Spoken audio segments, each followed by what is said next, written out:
seems like a short, scary story should not take that long, but because of the request of one specific person, I chose to do so.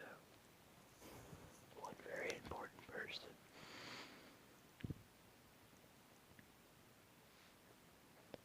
This is called Darkness in the Rearview Mirror. Has no author, aka, I don't even know the author because it literally doesn't even say who author is. But let's start. In the summer of 2013, I found myself driving home alone on Highway 902 from a party. It was almost midnight, and needless to say, it was pitch black. As was usual at night, I was on edge. I had the radio off and could hear nothing but the muffled roar of tires on pavement and the dull hum of the engine.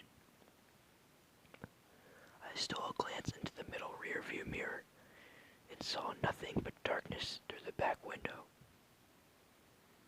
I know that I looked backward and saw nothing. I'm sure of it. Just the seemingly endless blackness of the night. I remember it so clearly because not 10 seconds later, a car passed me to the left, headlights on. I had one of those sudden adrenaline rushes, like when you think you see a person outside your bedroom window when it's just a tree, or when you start awake at night with the feeling of falling. 10 seconds earlier, nothing had been behind me. Suddenly, a car. I drove the rest of the way home shivering and knowing something was off. The next morning, I found 2 sets of scratches near the back of my van. One was on the left rear, one was on the right. The car was pretty old. They could have been there for months, but that was the first time that I distinctly remembered seeing them. In hindsight, there are 2 possibilities for what happened that night. Possibility 1, by some glitch in reality or something paranormal, this other car had somehow appeared behind me within 10 seconds of me checking my mirror. Like some weird ghost crap or something. However, the second option is what makes my blood run cold whenever I consider it.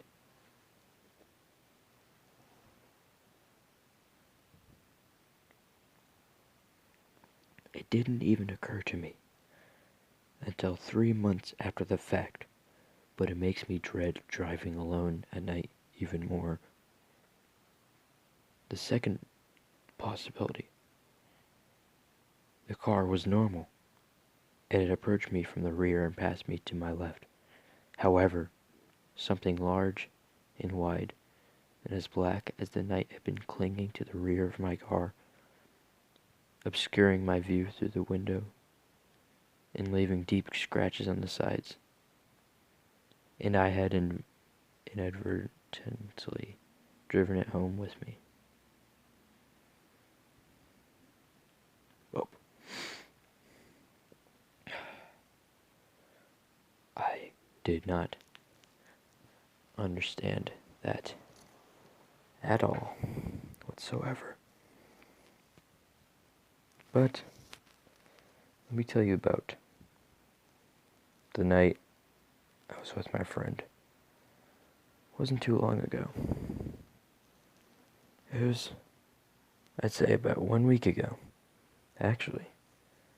And we decided to go out. 9 p.m. was when we went out.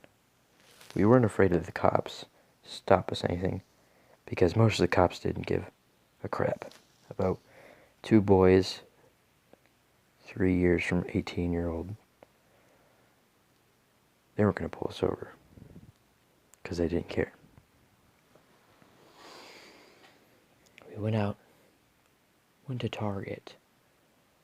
As you can see in the video, Target at 2 a.m. of my other channel. Now, when we were there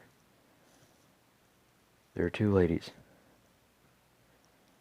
They came out saying, "Are y'all okay?" And, well, we assumed they thought that we were on drugs at the time. So, my friend, he had to say the stupidest thing ever. He said, "Well, the cart's running away from us." He was mentioning a cart, Target cart specifically, randomly rolled out in the middle of the road.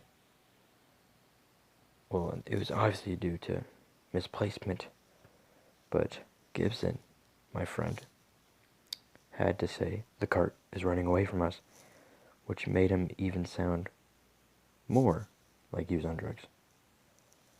So then I had to think fastly what to say, and I just came out with, yeah, sorry, the cart kind of just rolled out, so do you want me to put it back? Two women, or the one older woman, she said, "No, it's okay, I'll get it." And then, well, they just went back inside. After that, I put the cart away anyway, because I wanted to be a good Samaritan.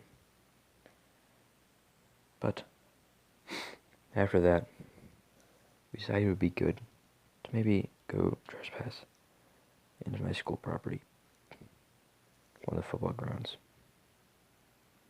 Gate was there, yes, but we just climb over it.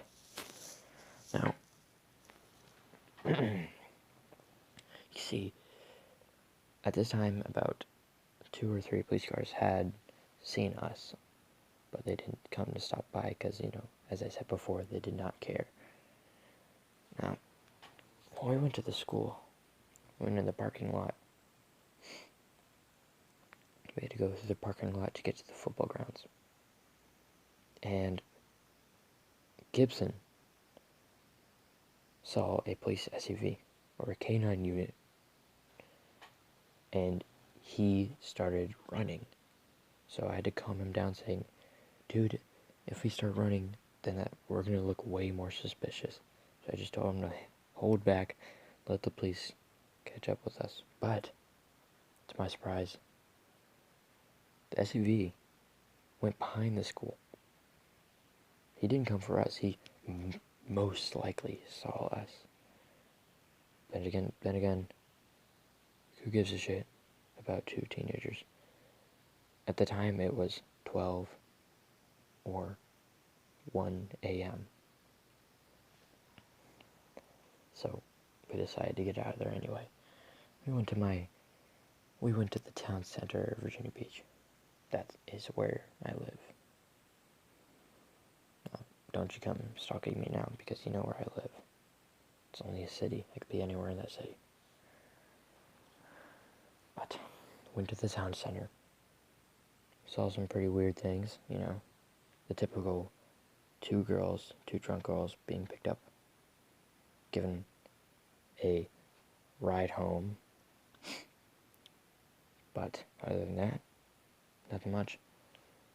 We went to the fountain. There's this fountain in the middle of town center. And, you want to go jump in it because there's still water running. And out of corner popped a security guard of town center. And then we got pretty scared because what we were doing, at that time it was literally 1:30 a.m. And well, after that, we started talking in a British accent, as you can see in the video. Thought it would be funny, because the British accent's pretty funny.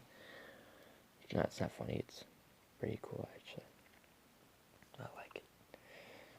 But anyway, then we, made our way back home, told some creepy stories about what if some giant, long-limbed creature came out of the corner of your eye and just surrounded you, aye? What would you do, mate? and, you know, speculation, all that. But got home, it's a nice night. We just basically watched anime until we fell asleep. The end. That's right. You can see my face. There you go. 10 minutes and 40 seconds. See ya.